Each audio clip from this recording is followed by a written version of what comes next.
Okay, let's go.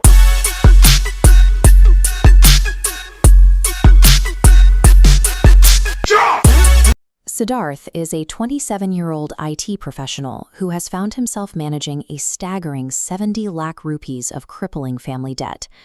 This diagram shows a debt load fractured across 16 separate accounts, including high-interest credit cards, gold loans, and personal favors from relatives, alongside a massive home loan.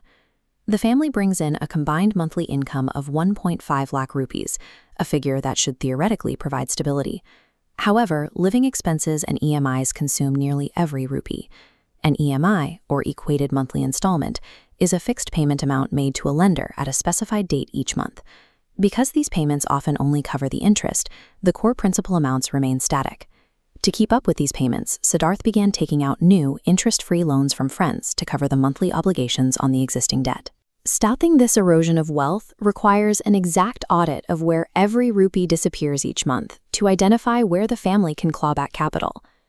To address Siddharth's situation, Ankur Warikoo applies a specific framework, the debt snowball method. Standard financial logic suggests attacking the 36 lakh home loan or the 15 lakh personal loan first to minimize long-term interest costs. Warikoo's strategy ignores these massive balances initially, instead directing all available cash toward the smallest, most expensive debts. Closing small accounts early creates the vital progress required to maintain repayment discipline for the next 34 months. The strategy begins with a 1.3 lakh rupee cash reserve Siddharth has saved from his income.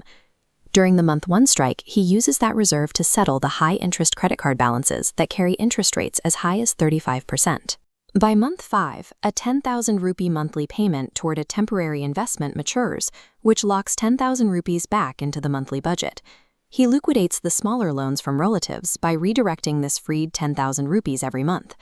At month 10, the money previously tied up in cleared EMIs merges with the existing surplus to create a monthly repayment fund of 27,000 rupees. Siddharth chips away at the medium-sized bank and gold loans using this larger monthly fund. Following this sequence for nearly 3 years leads the family to the month 34 milestone.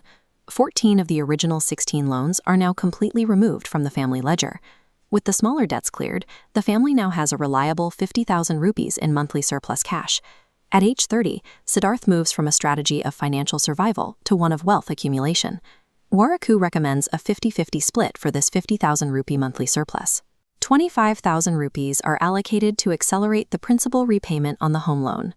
The other 25,000 flows into an SIP. An SIP, or systematic investment plan, is a method of investing a fixed sum regularly into mutual funds to build a long-term investment foundation. This deliberate pivot clears the final debt hurdles while simultaneously building a multi-generational investment foundation. Warikoo's advice stems from his own experience starting a Kurdinger at age 26 with 40 lakh rupees of family debt. He spent 12 years paying that balance off without the use of speculative investments or high-risk shortcuts. Carrying the weight of generational debt as a young professional creates a difficult psychological environment. However, debt is a financial condition, not a permanent life sentence or a reflection of individual worth. With a systematic approach, these 16 loans become a sequence of math problems that lead to financial independence.